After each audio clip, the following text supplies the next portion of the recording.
So, hello. I hope you can hear me because I couldn't, right now, I couldn't hear the music in the intro, but I hope you can hear me now. Let's see. LinkedIn doesn't yet say that I'm live, so just hope you can hear me. Yeah, I see it coming on. So today I want to talk about something that actually, it doesn't surprise me. It shocks me a little bit, which is how dangerous it is to have an old corporate culture or a specific corporate culture. Let's put it like that. And I just watched an episode of John Oliver about Boeing. Boeing from 5 days ago, actually. And while I was watching that, I saw a comment coming up about the recent incidents, actually. The incident yesterday with Boeing. Yes, there was another one. There was the 737 MAX incident. Then they had the door. They had two crashes with the 737 MAX. They had a door blowing off an airplane recently this year. Was it this year? And they had right now a flight, the flight LA 800, where many people got injured. Luckily, no one died. One person, as I heard, is severely injured. And then there is the disturbing news about John Barnett. But I don't want to comment too much on that because there's nothing is known about this yet. John Barnett was someone pointing out quality issues at Boeing, and he's dead now. The connections are not yet clear. It might have nothing to do with Boeing, so let's wait for that. But what I don't want to talk about that. I want to talk about Boeing as an example, but it's just one example. There are many other examples. There's Lehman Brothers, there's Volkswagen, there are several companies who had questionable corporate cultures or still have them. And Boeing is just a very prominent example right now. And the thing we can learn from agility is how to prevent this. And again, if you have any questions or comments about agility, leadership, or about this corporate culture, feel free to comment or chat on whichever platform you are. I'm streaming now to 3 different platforms. I'm trying this for the first time. So let me know. Most of my audience I know is on LinkedIn. What I want to talk about is the corporate culture that exists in a company like Boeing. And it hasn't always been the same culture. That's for sure. That's at least what I learned from John Oliver's summary of also the books that point that out. Boeing had seemed to have had a very engineering-based, I've never worked there, very engineering-based, quality-focused, safety-focused approach since its founding in, I think, 1916. And they built great airplanes. I mean, they are one of the 2 only real big airplane manufacturers. I think Braer is probably 3rd. I'm not sure. But these 2, Airbus and Boeing, it's basically these 2. When you fly one of these 2 great airplanes. And in the 90s, they merged with McDonnell Douglas. McDonnell Douglas was a company, I don't know the company, I just know the planes like the DC-9 and DC-10. And they are infamous for having too many crashes for what an airplane should have. And these were 2 corporate cultures clashing. So the culture at Boeing was more akin to, I don't know if we could call it agile, but it was at least engineering focused and quality focused. So it had that in mind, and with that, it had the customer in mind, to keep the customer safe, to fly them safely. And then by focusing on the customer, profit and benefit for the shareholders will follow. This is how all the valuable companies in the world operate. This is how Tesla operates. This is how Amazon operates, how Google operates. They try to focus on the customer and deliver value to the customer.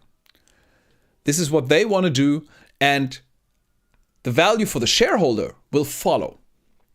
Whereas a company like McDonnell Douglas, as I heard, had a different corporate culture. They had a focus on shareholder value first, making profit first. It's not a bad thing to have shareholder value in mind. It's not a bad thing to focus on profits. It's necessary to keep the company going and to deliver more value to your customers. But if this is your first focus, then you will run into problems, like so many companies did. And Boeing is just one of many examples. It's just a very prominent example right now. Because initially, when the 737 problems happened with Boeing, like the 737 MAX, the remodeled 737 with the bigger engines, people first thought, the first crash, you always think, okay, we have to investigate, it might be some problem, and we can learn from that. So nobody's fault. There's just no such thing as 100% safety. And then there was the second crash within a pretty short time of the same plane model. And this made people look closer. Like it's more unlikely that it's a pilot error at that point. It's more likely that that is an issue with the airplane. And what they figured out is that Boeing, to cut costs, and they were surprised by Airbus, their biggest competitor, their only real competitor, to be honest. They were surprised, and I beg your pardon if you're from Braer or from Tupolev or from any other company. I would love to see more big companies in the building airplanes business, but really it's mostly the two of them dividing the pie among each other. So the competitor Airbus, they delivered a plane that was very fuel efficient, was just a great new plane, it seems. The Neo, Airbus Neo, I think. And I'm not an aviation expert. I'm just interested in that. I have pilot friends, so but I've never worked at any of the companies, Airbus or Boeing. I've never coached them in agility. If so, I would have. Yeah, it's difficult to change a whole company as a coach, so I don't blame the coaches who were there. I assume there are or were agile coaches at Boeing. But I don't blame them because it's hard to shift the culture. So going on with the 737 MAX, it became clear there was a problem with the airplane. And the cause of that, there were many more issues with the airplane reported. Luckily, no more crashes as far as I know. There were only two. Or only two, but that's too much. And the problem was, they were surprised by the Airbus Neo, and they kind of wanted to, they immediately promised to have a similar airplane. They promised that to their customers so that they don't lose market share. But they didn't have an airplane. There were no plans, which is technically okay. It's okay that you move quickly and that you then say, yes, we will put something together for you in record time. The thing is, they cut corners at many places. So they They basically retrofitted the plane they already had with bigger engines. That was it. The engines were too big. Maybe some of you know the stories. The engines were too big to fit on these. They would kind of scratch on the ground. So they had to move them up and forward a little on the wings, so to fit them under the wings. They did that. And the problem then was that there was the risk of the airplane tilting upwards because the engines were at a different point, like pulling the nose up, which could cause problems. Like you would need to retrain pilots to fly this airplane. And retraining pilots is a significant cost for the customers, for the airlines. So Boeing wanted to say, okay, customers, maybe you could call that a weird case of customer focus, but I wouldn't. Okay, you don't have to retrain your pilots. We will make it so that you will not have to train your pilots for that new model. You can just use the pilots who were used to the regular 737 and they can fly that immediately without training. And then what they did is they built this MCAS system. Like this is a system that kind of detected when the nose of the plane was pitching up, and then it adjusted the rudder so that it basically pushes down the nose again. Which, yeah, not a bad technical solution. The problem was how they cut corners because of their corporate culture. Because many people in Boeing pointed out problems with that system. Many people, there were many documents where people warned against that system and said it could fail because there was just one sensor, I believe, on the plane. And if something happened to that sensor, like I don't know, John Oliver makes fun that it could be a balloon, and a pilot says that's not very uncommon because balloons, when they go up, and they can get caught in that thing and just irritate the sensor. But it could be anything. It could be a bird hitting that, and then the sensor would accidentally report that the plane is tilting up while it is not. It's just the sensor detecting wrong data. And then the plane would automatically push the nose down, which, if the nose were up, would be great. But if just the sensor malfunctioned, this is what the plane does. And the pilot still gets the reportings from the computer, the plane is flying straight. When the pilot tries to pull up, the plane is pushing down again. That's a problem. So the natural solution would be for the pilot to just override that because they know what's happening and they say, okay, the sensor must be broken, let's override that so we don't crash into the ground. But there were two problems. First, there was no override for the MCAS system. It couldn't be overridden. The whole purpose of the MCAS system was that it was hidden from the pilots. And number two, there was no extra training. As I said, there was the benefit they sold to customers. The benefit was that there should be no extra training for the pilots. So they didn't know about the MCAS system. It wasn't even mentioned in the manual. So the pilots were caught by surprise. They didn't know what happened when that system kicked in. And they couldn't override it. And of course that's catastrophic. As I think a Boeing employee reported himself. They did that in the simulation, and it happened to a Boeing test pilot in the simulator, and he said it was catastrophic. Like this would have been a crash if it wasn't a simulator. Boeing still waved it through because they wanted to beat their competitor. They wanted to have that plane in the market, and they didn't want to retrain pilots. They didn't want to tell them about the MCAS system. All for the wrong reasons. All to maximize shareholder value, not to maximize customer value.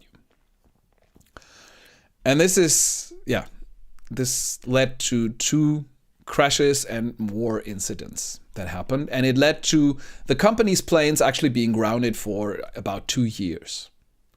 And Also, people actually trying not to fly on Boeing 737 Maxes anymore. There's actually a filter that you can, on Kayak, you can have a filter. You can say, I don't want to fly 737 Max. People pay extra for that. And I don't blame them. And then we had that incident with Alaskan Airlines. The door blew off because there were bolts missing.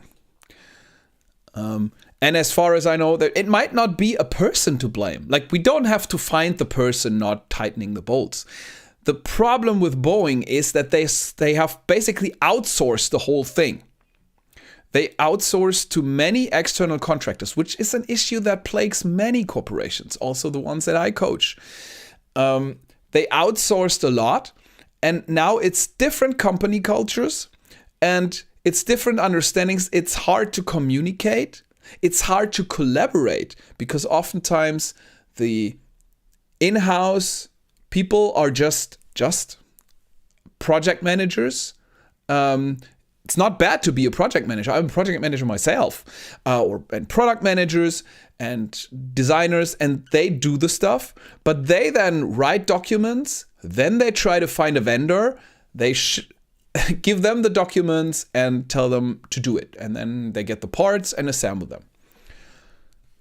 And as always, with written communication, that's what I always teach in my trainings. Written communication is not the best way to communicate. Face-to-face communication is the best way. We know that from the Agile Manifesto. One of the reasons is that when we communicate, we all have hidden assumptions. We all have things in our minds that we assume. If I'd ask you, how long does it take to make coffee? Every person in the room will name a different number. Some will say 10 seconds, others will say 2 minutes, and some will say 15 minutes. It depends. There are hidden assumptions. Once we estimate, then we can see, oh, we have different assumptions. It's not that some people just take longer. It's they have different assumptions of what making coffee means. For some, they have a coffee machine where they just press a button and everything works. Others have the same coffee machine, but have the experience every time they press the button, they have to add water, fill up the beans, take out the trash. So it takes 2 minutes. And some, like me, hand grind their coffee, put it in a bialetti or in a Vietnamese coffee maker, in a drip coffee maker, and it just takes time. It takes 10 to 15 minutes. And once we talk about that, it becomes clear that we have different assumptions. And then we can say, okay, which type of coffee do we want to make? It's as simple as that. But if you are in a business team inside a company and you write down what you want, then you pass it to the external contractors. And if they ask questions, it's only in written form or something, or it's a change request or whatever, you will not have that communication going. And they might have different assumptions of which coffee you want. And they might have different assumptions of the parts, which seems to have happened with the door blowing off with the Boeing machine.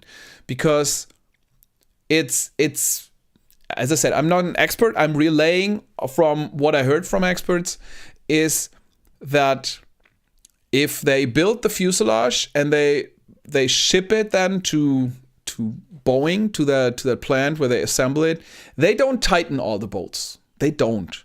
Because they have to open that up again and then put in the real doors when they do the inner stuff, the seats and all the stuff. It would just get in the way to have the door there. So they take it off, and then after that they put on the door, or they bolt it on and tighten the bolts. So it's a good thing they don't tighten them all the way initially, because that might actually only add stress. I don't know, but I assume that might. At least it's extra work that you don't need. The problem now was that the manufacturer seems to have assumed, hidden assumptions, assumed that they would do exactly that. They would kind of take the plugs off and then put the seats in, do all the nice stuff, and then at the end mount the doors or mount the plugs if you don't have doors. There are safety regulations where if you have too many seats, you need more doors. If you don't have as many seats, then you can go with just plugs. You don't need actual doors. But what happened? Boeing assumed something else. Boeing assumed, hey, well, the plugs are on the door, so we don't have to do anything about it. We just do the rest. So the bolts never got tightened. It's nobody's fault. No person's fault. It's not the person not tightening the bolts. The person was probably, I assume, right in what they did. It was just different assumptions. And non-communication with the external contractors. How can we resolve that? Simple. Direct communication. Involve the external contractors. Put them on the team. Get them inside of your team as if they are just regular team members. I've seen that. I've done that in companies, and it works. It works. You can hardly see the difference between external contractors and internal ones. They just communicate. They are on one team. It doesn't matter whether they're from a different department or a different company. But that didn't happen at Boeing. So that's a problem. And these different assumptions then led to a catastrophic blowout of that door. And luckily, no one was killed in that incident. Everyone survived. And it also shows how a simple agile technique like a group estimation can help foster that communication. Now, I often say that you don't need the estimate, but you need the estimating. You need the act of estimating, because estimating triggers these conversations. And you need to do it in a group and together, face to face. That can be remotely. You don't have to be in the same room, but talk. Don't write. Don't write to each other. Don't use written words to transfer information from one person to another. Okay? Because then weird things happen. Okay? Just talk. And you might want to use estimation as a trigger for that talk. You can do without estimation if you want to. I don't care. It's just what most people do. And then you would have talked and you would have seen that, yeah, the door is not bolted on right correctly. And this is just what I heard, what the reason of that thing was, but it just makes sense to me when I hear about the corporate culture. And another problem that they had, and there was a recent incident, I think today, it was today, or yesterday, because I think it was in Australia, in Tasmania. There was a plane, the LA 800, and that plane suddenly the instruments turned off, and the plane just fell out of the air, and it caught itself and flew up again, but many passengers were hurt because they kind of crashed into the ceiling and then to the floor during that incident. And it's just another of these Boeing incidents. We don't know the reason yet, or I don't know the reason yet, but it just seems like one of these rushed issues, quality issues, because people cut corners. People cut corners and people are afraid to report problems. And that's dangerous in a culture. At Boeing, it seems that people spoke up. There are many references to and documents where people warned about the 737 MAX disaster, the problems. They warned about other issues they have, and said we have to do something about it. It's dangerous. Some plant managers said we should shut down that plant for a week now to just straighten things up and sort things out, because it's dangerous right now. We can't guarantee anything. And they didn't. because when he asked his manager, he said, we have to make money for the shareholders. We don't close that plant. And they willingly risk lives of people and the life of the company. Return. I mean, life of the people are worse and more serious, but at least for the shareholders, the life of the company should be of any interest. And if you tell people not to speak up, or if people speak up, report problems, and you ignore them, or worse, you try to silence them, you tell them, don't talk about it, it's bad for the company, it's bad for the shareholder value, then you create a toxic culture.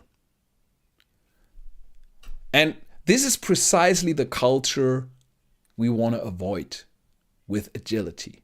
This is why agile cultures are different. The dangers in these non-agile cultures is they often have a carrots and sticks approach. They put people under pressure with deadlines. They fire the 10% low performers. I don't think Boeing does that, but other companies do it.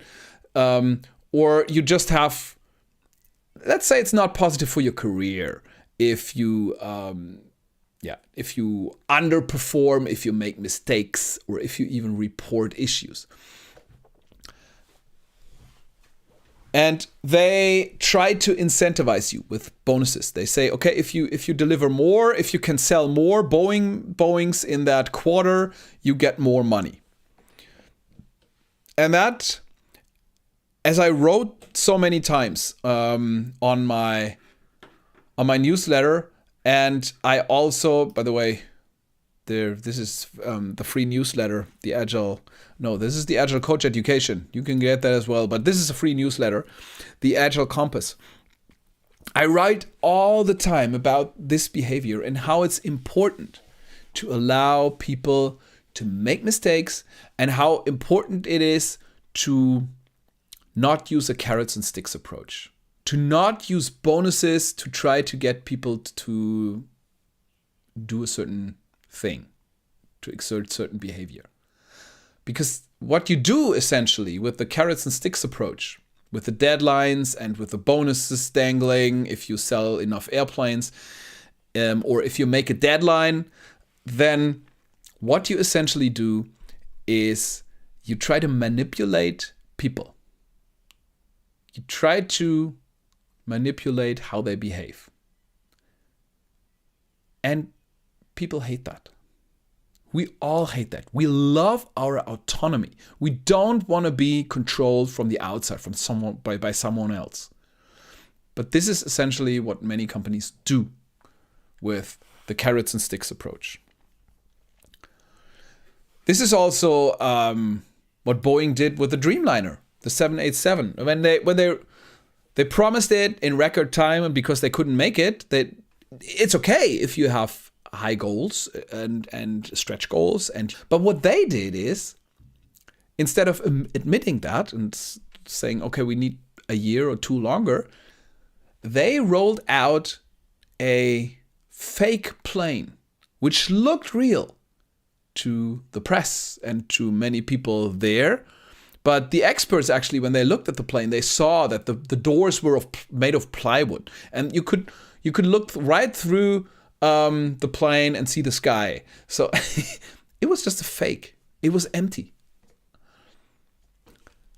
So even the managers were afraid to admit, not even a mistake, but just admit that they couldn't make the stretch goal they set for themselves, which is fine. But in such a corporate culture, it's impossible to admit this, because they learned that it has consequences if you admit that you don't deliver on what you promised. So they were silent and trying to push it. Same thing happened with the 737 MAX, with so many things where they just tried to not admit that there was a problem, or that they need longer, or that the pilots might need training, and that they cannot sell a cheap competitor to the Airbus Neo, for example. Maybe they could have created a great competitor, but they just opted not to do so. They just who have had that problem is we know in the financial crisis, we know Lehman Brothers and stuff. So Enron and that. But a more recent, or not even more recent one, but a later one was Volkswagen, the diesel scandal. And it wasn't even Volkswagen alone. It was many car manufacturers, German ones, who had that problem. I don't know about non-German ones, but especially the German ones were. They also had cultures where it seemed to have pushed people to take shortcuts, even legally questionable shortcuts, morally questionable shortcuts, to do these things. And you might argue that plane crashes are more severe than what Volkswagen did. But actually, if you know how many people die from respiratory problems, that's actually a lot of people. I mean, you cannot track them right to one manufacturer. That's not possible. It's a combination of like coal power plants and pollution from that all the other stuff is doing. But they contributed. I mean, Volkswagen is or was the biggest manufacturer of cars. I don't know if they still are. And so it's very questionable what they did. It's risking that people actually get hurt or die. And nobody wants that. Even the people working, I mean, especially the people working at Volkswagen or at Boeing, they don't want that. But having this bonus system and having this corporate culture forces them to act like that and to ignore the warning signs and to look down on people who report the problems and suggest that we do something about it for the customer value. And they put shareholder value above customer value, which in turn will bring down the shareholder value as well. We've seen that. We've seen that with these companies. You can only go so long on a make-believe airplane, okay? Sooner or later, the truth will hit you. And of course, I know that sometimes CEOs are long gone when the truth hits the company. That's the sad thing about the system. You can even really blame them. I mean, you could technically for these harsh things you could blame them, but for other smaller sins, they are in dilemma. They have their personal career on one side, and then they have the benefit of the company on the other side, and the incentives are not aligned. So short-term gain for the CEO, but long-term damage to the company. Okay. So that's a problem.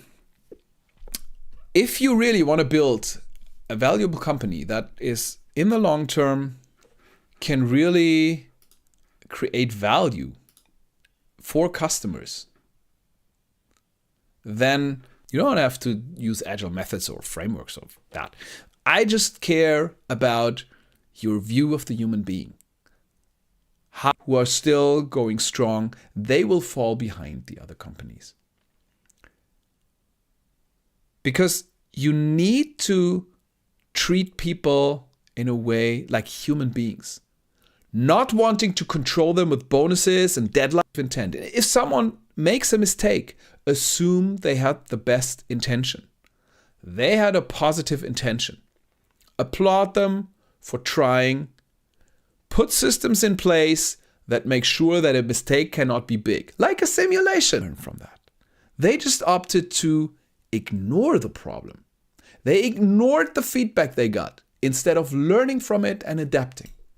And this is the big part of agile methods. We seek out that feedback, especially that feedback that proves ourselves wrong, that says your idea was stupid, nice try, but try again. And then we embrace that feedback and we use it as a learning opportunity. We thank the person giving us that feedback. It's oftentimes the customer telling you, yeah, no, that's not great.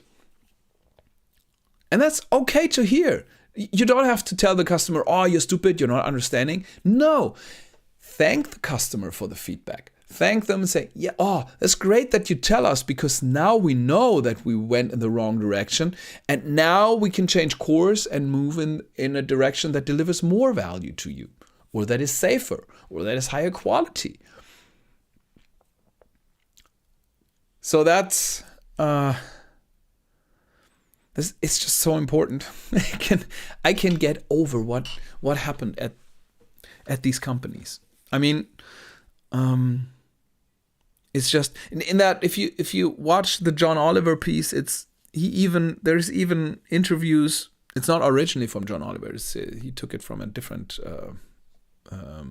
documentation, I think, where they asked Boeing employees, "Would you fly on that plane?" 10 out of 15 people said no. No. One person said yes, but I have a death wish. So if the employees don't trust the product, that's a pretty bad sign. And they don't do anything about it because they try themselves, which is fine in an agile corporate culture. Because if you say, hey, I think I messed up, I think I made a mistake, can you look at it? And other people will say, yeah, that's stupid, dude, but hey, nice try. Let's learn from it, let's get better. This is how you move forward. And of course, you put systems in place to not let a mistake be big. You put systems in place for test automation, for early testing, simulation. Boeing had that. They had that in place. But then listen to the feedback. If you have short feedback loops, if you work in sprints in your company, for example, and you don't listen to feedback in the sprint review every sprint, you might as well not do sprints at all. If you test things and you find problems and you ignore the problems, you might just not test anything at all. And this is what I see many companies doing. Even those with a better corporate culture. They do short iteration cycles, they work in sprints often, and then they don't elicit feedback from customers in the sprint review.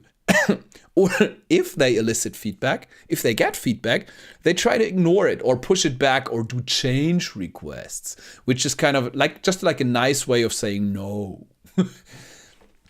Because it's expensive. This is not... Then just don't do sprints at all, because you don't need them. If you're gonna push through with your plan anyway, why do you do sprints? There's no reason. You can do short checkpoints every 2 weeks if you want to do that, but that has nothing to do with Scrum or agility or anything. It's just plain old waterfall with reporting in between.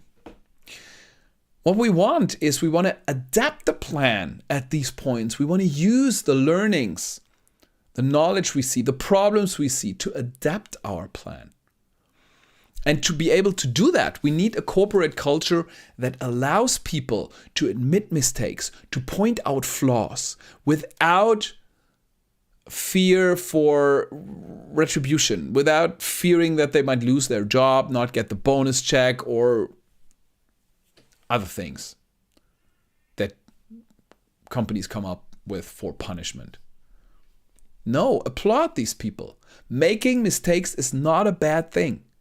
As long as you mitigate the blast radius of the mistakes and as long as you learn from them. A company like sometimes they blow up too early, sometimes they blow up the launch pad. It's okay. They learn from that. It's nobody's fault. Yes, sometimes it's not nice that you could have gone further, but things of being innovative. if they would blame people for these blow-ups, then these people would soon refuse, or others will soon refuse to even point out a problem, let alone admit that they might have made a mistake. And then you will just not find out why rockets blow up anymore. And it will be much, much harder. Like for Boeing, it's now much harder to build good planes. So they have problems basically with many of their newer airplane models. 737 MAX is one example. 787, the Dreamliner, is one example. So, yeah, I don't know. And initially, we assumed this would be maybe just this would be just a single incident with one airplane model, but now it's actually becoming clear that it's a problem with the corporate culture. And this just shows how important agility is, how important it is with to create a corporate culture that respects humans and that also accepts mistakes. As strange as it sounds, Boeing would be better off if they admitted mistakes and accepted that. Even publicly, they would be better off. Trying to cover it up is the root of the problem. Because initially, the problem would have been that, yes, a few customers, they would have gotten their planes later. A few customers might have gone to a competitor temporarily because they also sometimes have problems. And then they might have come back. They might have made a little less money there because they were later. But they would have created a great plane. And then people would have bought that. Maybe even some of those who originally canceled their order. But because they covered it up, they now suffer so badly. I don't know how much they have to lower the prices for airlines to even buy. And I assume Boeing is going strong on contracts they signed before all the problems. I don't know if it's possible for airlines to just get out of these contracts. And I assume they try to keep the contracts alive by lowering prices or making other things to already steer clear of Boeing. Not only the 737 MAX or the 787 reported problems, and it's allowed to fly. The 787 had that incident now that's under investigation. So that people might just say, I'm not going to fly Boeing at all. That might not be an option in the US because Boeing is a US company. In Europe, for example, there's the option to fly Airbus. I don't know about their corporate culture, but at least we haven't had such a merger at Airbus, like with that one with Boeing and McDonnell Douglas. And I'm not aware of such a toxic corporate culture there. So at least for now, without knowing anything further, people will probably steer clear of at least certain Boeing models and the airlines flying them. Or so airlines might just, to stay in business, shift to other airplane models like Braer, like Airbus, and others. So Boeing hurt themselves much more than if they just have delayed the model for another 2 years or 3 years, or just admitted that in that category they don't have a good offering, the competitor is better, but in other categories they have a great offering, which would have been fine. And to conclude that, it's corporate culture, it's your view of the human being, it's assuming positive intent, embracing failure and mistakes. Because only if you do that and if you start to learn from mistakes, is it that people will actually report them. And if you get into a culture where you have to hide mistakes, You can be fired for mistakes. Or there's this case under investigation of the whistleblower who died yesterday. Being just afraid to point out problems. And the whistleblower investigation, it's just, it's under investigation. We don't know what happened there. It could just be an accident, or it could just be, or it was suicide as far as I know. That's at least what they reported. Right when he was in court to testify against Boeing. It at least sounds suspicious, but we will have to wait what that is. But employees at least had to fear for their career, spoke up. Or at least, the very least that could happen was that they are ignored. Their reportings are ignored. And that is just not a culture you want to have. So assume positive intent, allow mistakes, celebrate people for speaking up, embrace feedback. If you want to be agile, embrace, might look agile to someone who doesn't know what agile is, but it's not. Agile is actually embracing the feedback, learning from it, wanting to be proven wrong. It's actually the product manager who says, okay, I had 5 features in mind for that iteration. Now that we present it to the customers, they tell me that all 5 of them are stupid ideas and they don't work. I thank them. This is the agile culture. I thank them. I say, thank you for pointing it out. Now we can learn and we will make it better. We will change our plans to create more value for you as a customer. And even if the customer says, hey, these 5 features are amazing, and now we could do more in that direction, then we embrace that and we put it in our plan. It's not a change request. Forget change requests. Change request is an anti-pattern. In agility, there are no change requests because change is just so natural, day-to-day business. We embrace it. We don't want to push it away. Change requests push change away. They make it expensive and cumbersome and try to prevent changes. Change requests try to protect the plan, the holy plan we made initially. In agility, we go a different route. We have an initial plan, but we accept that it's not the most important job. Once we deliver value to the customer, we might change our plans to deliver more value to the customer, and even more and more and more and more and more. And in turn, that delivery of value to the customer will, and don't try to protect your sacred plan.